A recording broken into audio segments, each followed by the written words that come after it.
Núcleo de Telesaúde, Universidade Federal do Maranhão. Obrigada, doutora Bianca, pela excelente explanação, excelente palestra, né? Diagnóstico da leishmaniose visceral é um diagnóstico não tão fácil assim, né?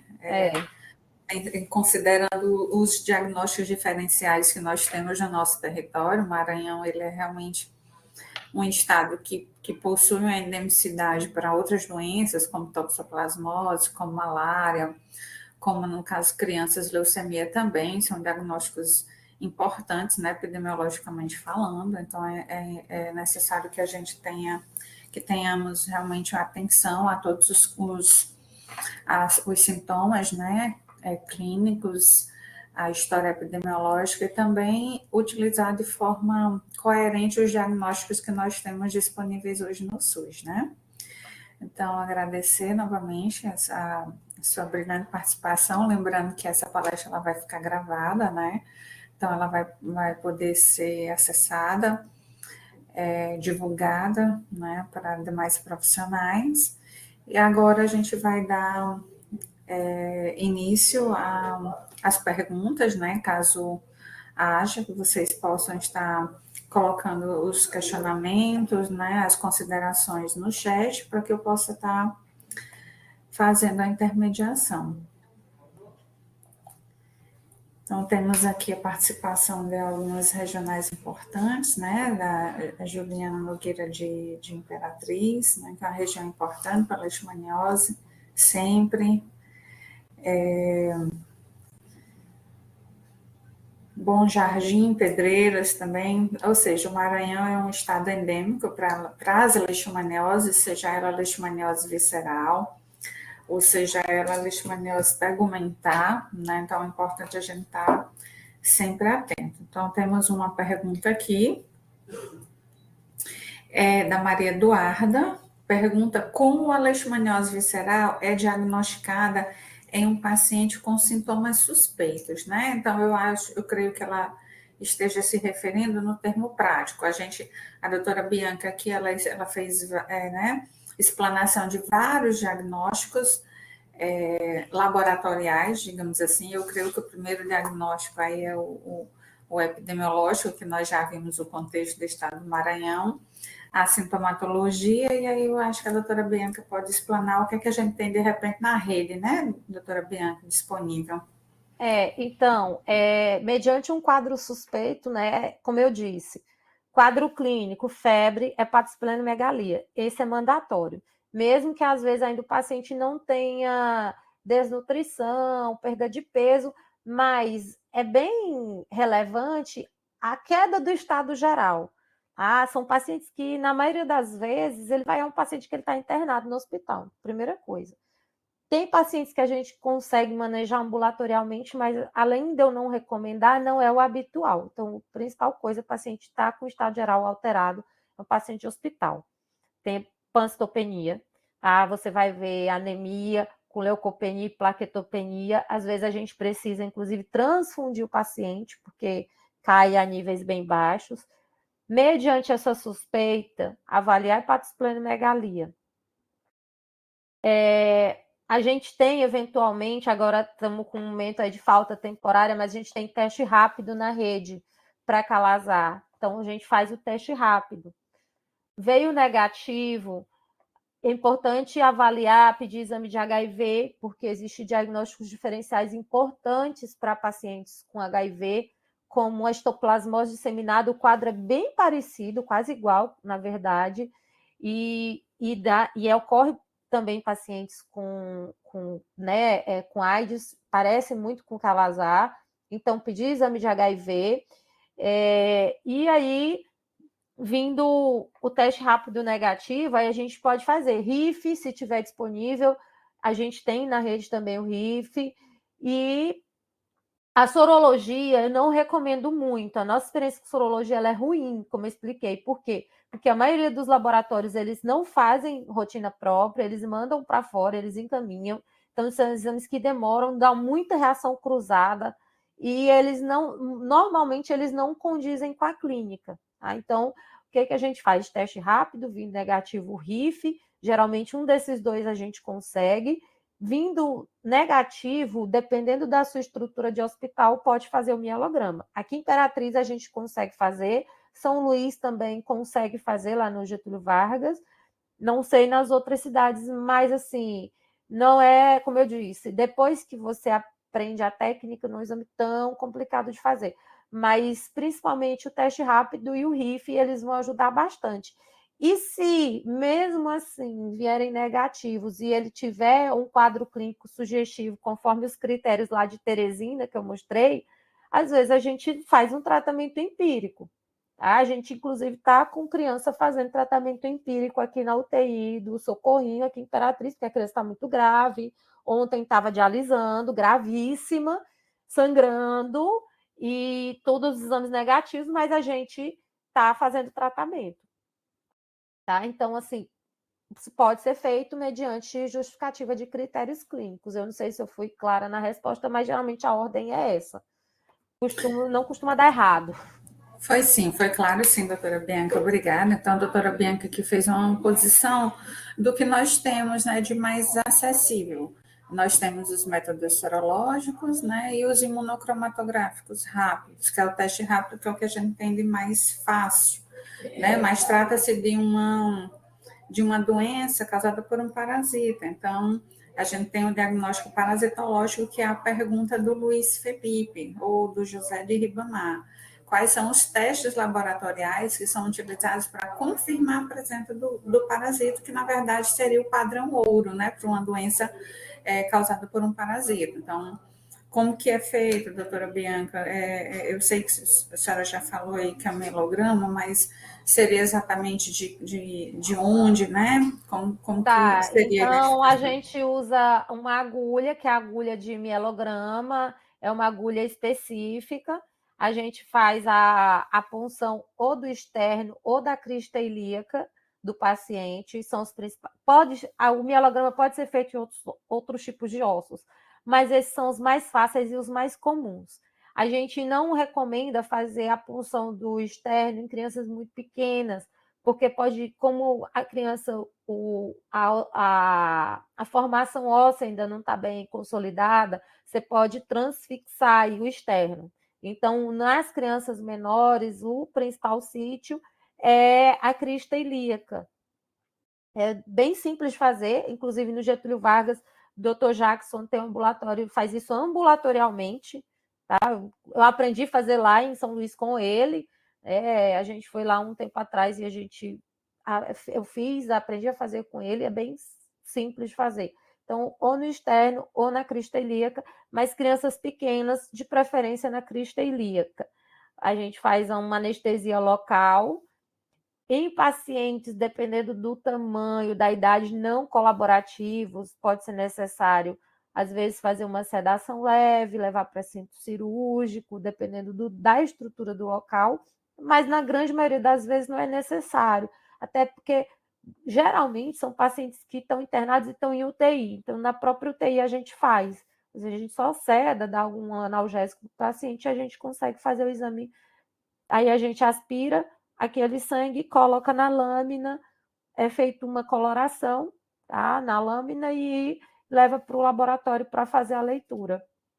Então, o mais complicado é a coleta, mais do que até a leitura do exame, porque um técnico bom e bem capacitado, ele consegue fazer essa leitura. Alguma outra pergunta? Deixa eu ver aqui, a Monique saiu. A importância do diagnóstico precoce, tá perguntando aqui, qual a importância do diagnóstico precoce da leishmaniose visceral? A importância é justamente essa, diminuir a evolução para formas graves, porque as formas graves elas podem evoluir para internação em UTI e morte. Então, morre-se de Calazar ainda. Existem óbitos, a gente já teve óbito de Calazar, né, alguns esse ano, menos do que a gente tinha no passado, mas existe. Então, a consequência do diagnóstico tardio é a própria morte do paciente. Isso. Então, o quanto antes identificar, melhor para o paciente, porque aí você consegue fazer um tratamento adequado né? E depende num tempo aí razoável. Ah, Então, eu creio que a doutora Bianca já estava na segunda que eu tive falha na conexão sobre diagnóstico tardio, diagnóstico precoce, ela é importante para o prognóstico, né, do paciente. Senão, é uma doença que, se não tratado, o paciente ele vai evoluir a óbito. A próxima pergunta é com relação ao os profissionais da atenção primária. Isso é perfeito, né? Qual seria o papel da atenção primária no acompanhamento e na gestão desses casos, né? Principalmente pensando aqui nos efeitos colaterais do tratamento, no suporte do paciente. Então, eu creio que a gente já está falando sobre os tipos de medicamentos que nós temos disponíveis, então, alguns só são intra-hospitalar, outros podem ser utilizados a nível ambulatorial, no entanto, são medicamentos tóxicos, então a gente precisa, né, nefrotóxico, hepatotóxico, cardiotóxico, a gente precisa ter todo um manejo, um cuidado, e, na sua opinião, qual seria esse papel, a importância desse papel da atenção primária nisso tudo? Assim, a aula não é sobre tratamento, mas a recomendação que a gente faz é que os profissionais, primeiro, eles tenham o manual à mão. Esse paciente, não é porque ele foi tratado, por exemplo, no hospital, que ele não vai ser mais acompanhado, então é necessário uma frequência de acompanhamento ambulatorial, de preferência inicialmente pelo menos mensal, depois a cada 3 meses. Por quê? Porque eu posso ter recidiva da doença, alguns casos, principalmente paciente imunossuprimido, eu posso ter aí, mesmo com tratamento adequado, recidiva, e também uma das drogas utilizadas, que é o glucantime, é uma droga de depósito. Então, ela tem eventos adversos a longo prazo, até 3 meses após o tratamento. Eu posso ter efeito cardiotóxico, nefrotóxico e hepatotóxico, mesmo com tratamento feito de maneira adequada. Então, é um paciente que ele não pode ser esquecido. Além se for, dependendo da idade, se o paciente tiver comorbidade, diabetes, hipertensão, outras patologias, pode ter complicação dessas patologias. Em crianças pequenas, eu posso ter alteração de desenvolvimento, estatura, peso, desenvolvimento neuropsicomotor. Então, é necessário um acompanhamento regular. Aí, e sempre está acompanhando com o manual, porque o manual, dependendo do tratamento, né, se for o glucantime é um dos mais tóxicos que tem, mas os outros também não deixam de ter suas toxicidades, mas são pacientes que eles podem evoluir com recidiva da doença até 1 ano após o tratamento. Então, é importante o paciente ser acompanhado. Aí, daí a importância da atenção básica. E não só, às vezes, recidiva, como eventos adversos mesmo, porque já eu vi recente, aqui no Tocantins, que eu trabalho lá também, uma paciente com um evento adverso ao glucantime, foi para UTI e evoluiu a óbito. Então, daí a importância de acompanhar esses pacientes. O paciente que fez uma complicação cardíaca. Então, fazendo uma complementação, né, a atenção primária ela é importante desde a suspeita do paciente, né? No território, desde a identificação daqueles pacientes que têm essa sintomatologia, no acompanhamento do tratamento, mas também no pós-tratamento. Nós falamos que o paciente com leishmaniose visceral, ele é um paciente sob monitoramento, né? Então, o monitoramento ele deve ocorrer durante 1 ano após o tratamento, para ele receber a alta ambulatorial. Então, ele tem alta por cura, seja lá do qual serviço, mas ele precisa ter a alta ambulatorial, que é justamente esses acompanhamentos mensalmente até o 3º mês, e de 3 em 3 meses, conforme recomenda o Ministério da Saúde. E uma pergunta que o Luiz Felipe colocou se existe diferença, né, entre sinais de leishmaniose visceral Kawasaki em crianças e adultos. E eu já começo aqui a falar que é uma doença que acomete todas as faixas etárias, né? Desde crianças menores de 1 ano, menores de 10 anos, que é o característico, até idosos. Mas existe, doutora Bianca, a diferença de sintomatologia entre essas faixas etárias? Geralmente, né, em crianças, as crianças evoluem de maneira mais grave. E o adulto, que a gente vê, observa na prática, é uma evolução até pela própria, né, o desenvolvimento, um desenvolvimento mais insidioso, um pouco mais lento do que na criança.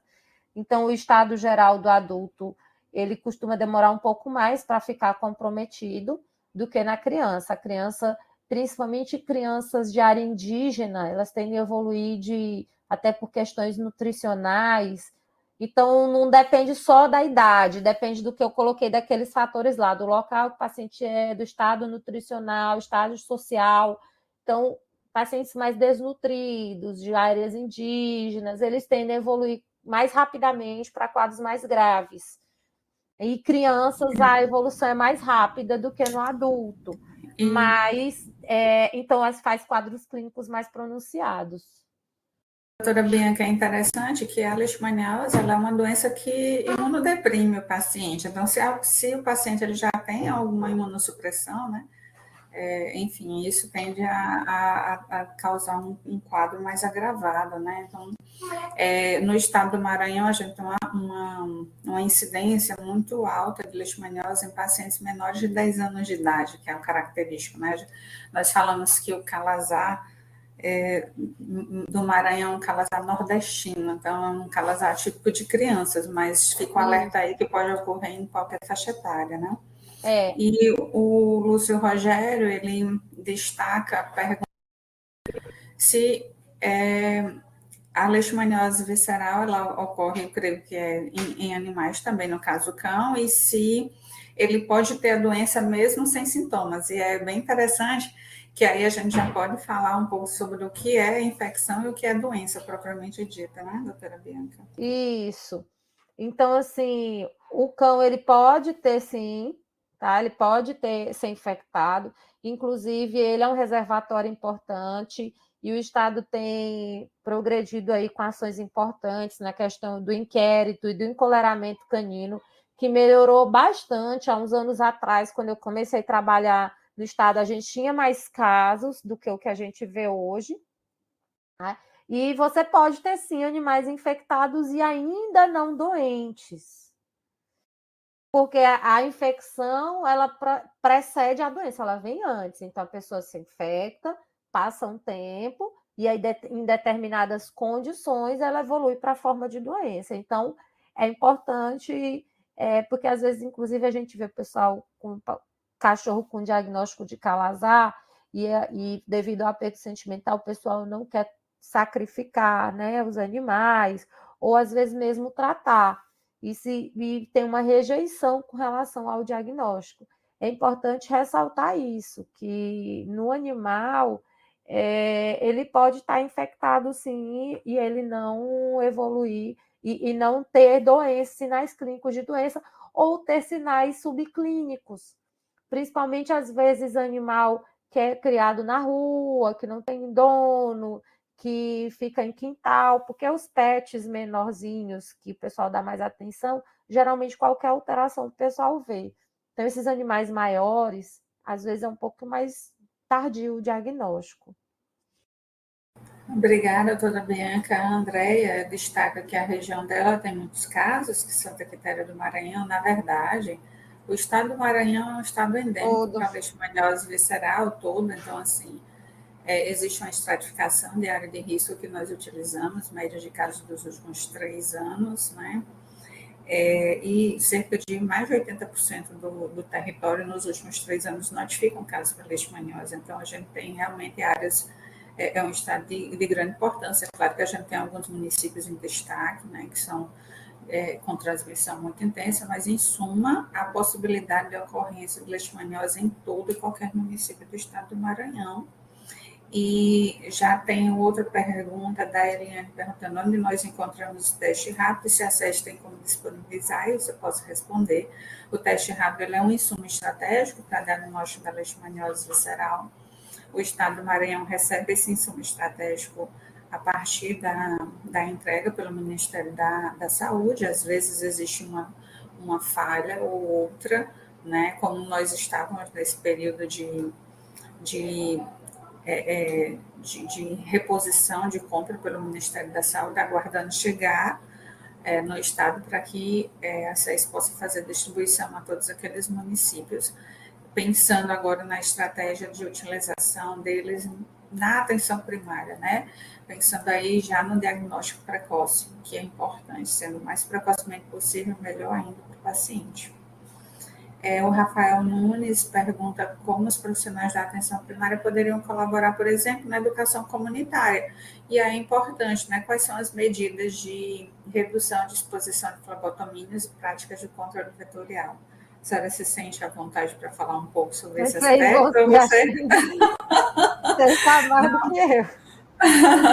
Inclusive, assim, como é que está a situação disso aí hoje, né? Na verdade, é importante, sim, que nós trabalhamos, trabalhar a educação comunitária, e para isso nós precisamos de todos os profissionais dentro desse território, né?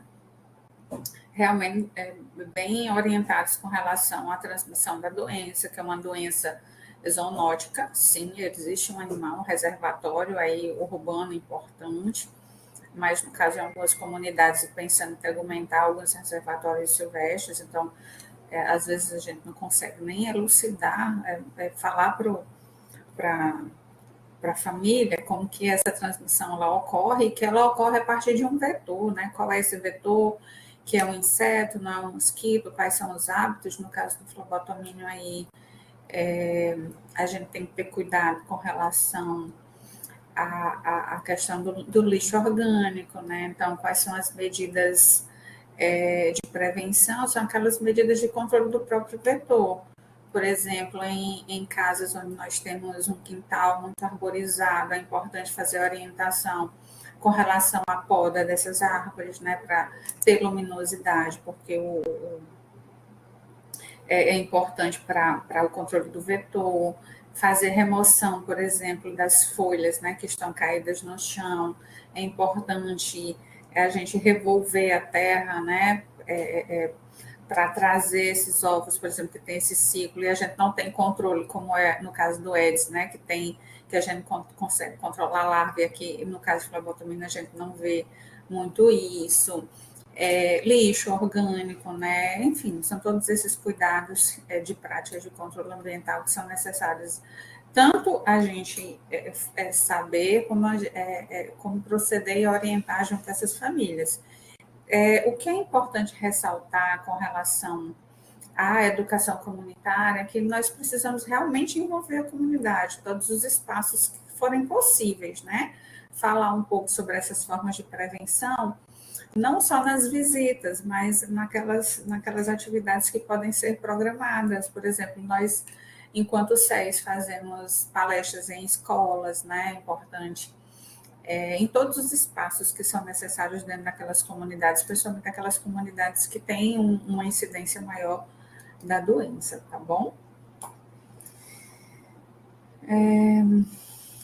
A SES tem como liberar, isso que eu já respondi.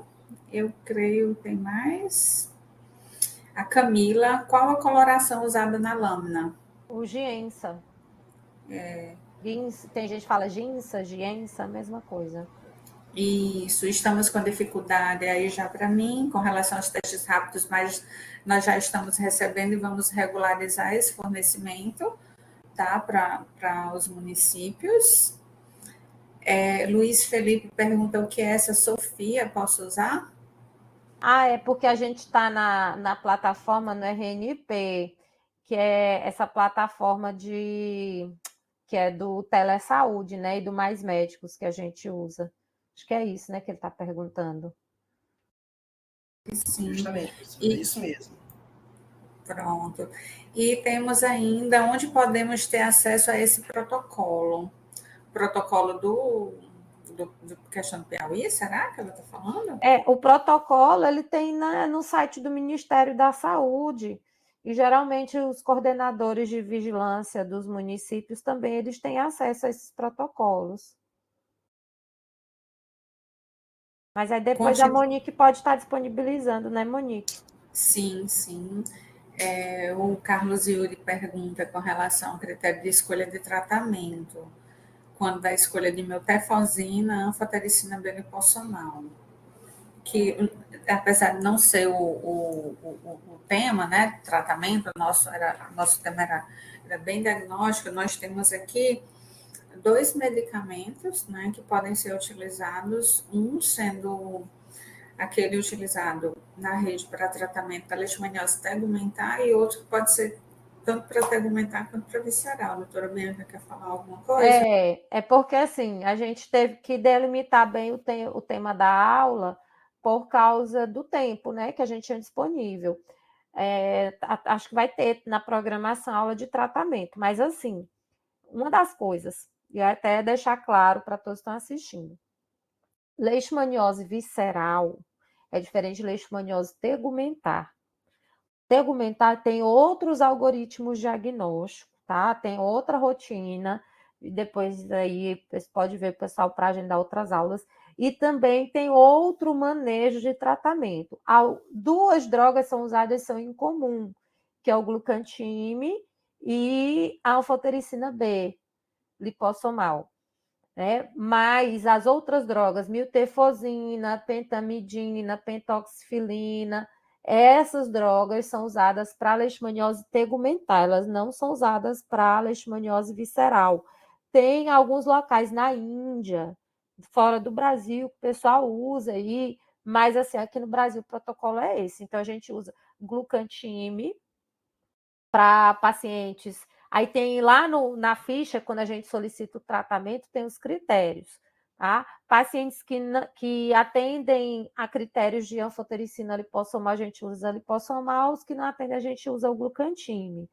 Então, não vou, acho que lembrar todos, mas pacientes com alterações de função renal, função hepática, cardiopatas, pacientes portadores de HIV/AIDS, imunossupressão grave, maiores de 60 anos, menores de 1 ano, e pacientes em estado grave, avançado, a gente usa de preferência anfotericina B lipossomal. A gente monta o protocolo, solicita, faz a justificativa e o Estado libera. Outros perfis de pacientes que não apresentem esses critérios, aí a gente vai usar o glucantime. Mas tem algumas diferenças de tratamento e principalmente de acompanhamento com a leishmaniose tegumentar. Eu estou ressaltando porque é comum, às vezes, a gente ver essa confusão, tá? São doenças de etiologia parecida, né? Que é causado pelo leishmania, mas de gêneros diferentes. O gênero do leishmania tegumentar é diferente do leishmania visceral, e o manejo clínico e as escolhas de tratamento também são diferentes, até porque a leishmaniose tegumentar não evolui para formas graves igual a leishmaniose visceral, tá? Acho que ficou... Sim, sim. Então,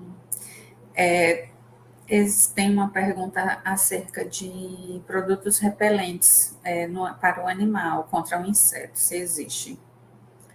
Tem Sim, as existe, coleiras, as né? coleiras, isso. Tem as coleiras, só que tem que observar que essas coleiras, elas têm prazo de validade, elas vencem, tem que trocar, né, Monique?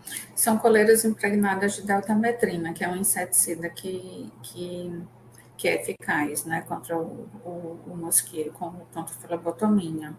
Então, existem algumas coleiras no mercado com 6 meses, né, de validade, outras 4, mas elas têm se mostrado eficazes, tá? Com boa eficácia com relação ao inseto. Uma vez tratada, essa é interessante, né, de cururupu, a Júlia. Uma vez tratado, o paciente ele pode ser novamente infectado ou a sintomatologia, né, o paciente recrudescer todos esses sintomas? Como que acontece? Com certeza. Com certeza, o paciente ele pode ter a reinfecção e a recidiva.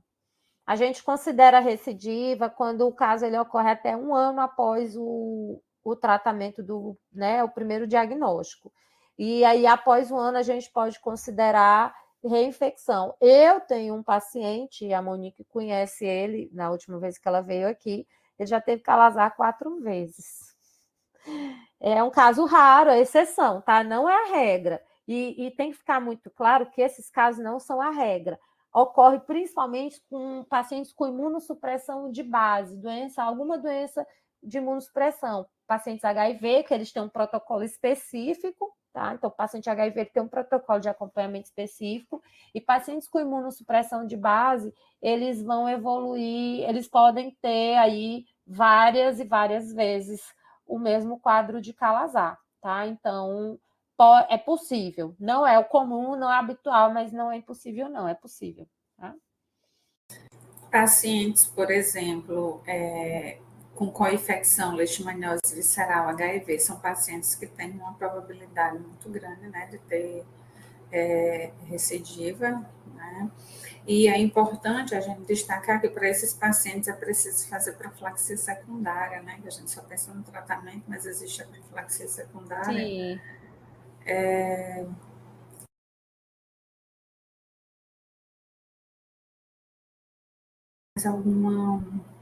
Alguma pergunta? Destacando ainda nessa questão da recidiva, existe algum tempo, por exemplo, após quanto tempo, mais ou menos, existe uma probabilidade do paciente ter recidiva ou assim, né, recrudescimento dos sintomas? Será até 6 meses? O que é mais fácil, né? Geralmente, por isso que a gente aí teve aquela pergunta do acompanhamento na atenção. Os primeiros 3 meses são cruciais. Outra coisa que às vezes a gente vê recidiva, que às vezes não é recidiva, é tratamento inadequado. É algo que às vezes a gente vê aqui na pediatria. A criança trata com dose inadequada, com tempo de tratamento inadequado, faz subir dose, então é feito um cálculo por peso, porque às vezes, se não é feito o tratamento de maneira adequada e com acompanhamento adequado, a gente pode ter uma espécie de recidiva, não porque a paciente se reinfectou, nada disso, mas porque o tratamento que foi feito não foi adequado. Então, é importante esse acompanhamento. Daí a importância, inclusive, da atenção básica, que o paciente tratou, foi embora, foi de alta, está em casa, voltou a apresentar sintoma, o paciente tem que estar indo no posto, o médico avaliou, opa, tem alguma coisa estranha, vamos reavaliar novamente. O agente de saúde está acompanhando esse paciente, o enfermeiro, tá? O médico, porque ele pode sim ter uma recidiva, aí, principalmente nos primeiros 3 meses após, mas até 1 ano é considerado. Mas temos mais algum questionamento? Eu creio que foi uma boa discussão, né, acerca do tema diagnóstico, então tivemos várias perguntas interessantes, importantes de serem esclarecidas. Eu agradeço a participação de todos. Lembrando que existe uma próxima web palestra que já está agendada para o dia 13 de agosto, que é um tema muito importante também, né, de uma doença de grande importância epidemiológica para o nosso estado, que vai ser ministrada pela professora Celejane, manejo clínico da hanseníase na atenção primária. Estejam todos convidados desde já. Eu gostaria de agradecer a presença de todos que estiveram aqui conosco, agradecer a doutora Bianca pela disponibilidade, não só disponibilidade em falar sobre esse tema aqui conosco, mas também por todo o apoio que tem dado, né, com relação ao acompanhamento dos pacientes na região de Imperatriz. Então, realmente é uma parceira nossa. E eu creio que agora é a Aldair, né, Aldair? Muito obrigado, professora Bianca. Muito obrigado, professora Monique, pela presença de vocês, por aceitar estar aqui conosco em mais um tema muito importante, uma discussão muito enriquecedora, tá? Gostaria de informar que hoje nós tivemos, até o momento, 38 presenças registradas, né? Conectadas em 37 pontos, distribuídos em 28 cidades e 8 estados, para vocês verem a importância que é esse nosso momento aqui, né? Levando conhecimento aí para bem longe, em vários lugares, tá? No Maranhão foram 31 registros, em Pernambuco 1, Rio Grande do Sul 1, Mato Grosso 1, São Paulo 1, Roraima, Mato Grosso do Sul e Pará. Muito importante. Muito obrigado pela presença, viu, de todo mundo. Respondendo aqui também a pergunta, só reforçando a pergunta que o Luiz Felipe fez, que é o que é Sofia? Posso usar? né? A Sofia é nosso sistema de teleconsultoria. Então, você aí que é profissional da atenção básica, profissional da atenção primária à saúde, que enfrenta aí no seu dia a dia desafios, né, nas práticas profissionais, nós temos essa plataforma, que é a plataforma Sofia, que está disponível, é muito simples de se cadastrar, e através dela nós podemos discutir esses casos, né, tirar sua dúvida.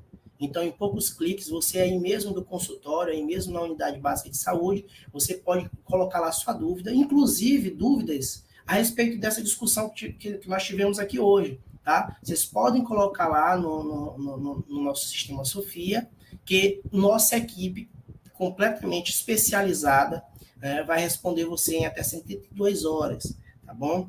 Mais um reforço muito importante do registro de presença. Então, você que está nos assistindo, que ainda não registrou sua presença, faça esse registro rapidamente aí, para aumentar e a gente saber, né, de onde você está acessando e ter isso em mãos. Professora, mais uma vez, em nome da equipe, eu agradeço a disponibilidade de você, tá? A você também, professora Monique. Muito obrigado, gente, e até a próxima. Até mais.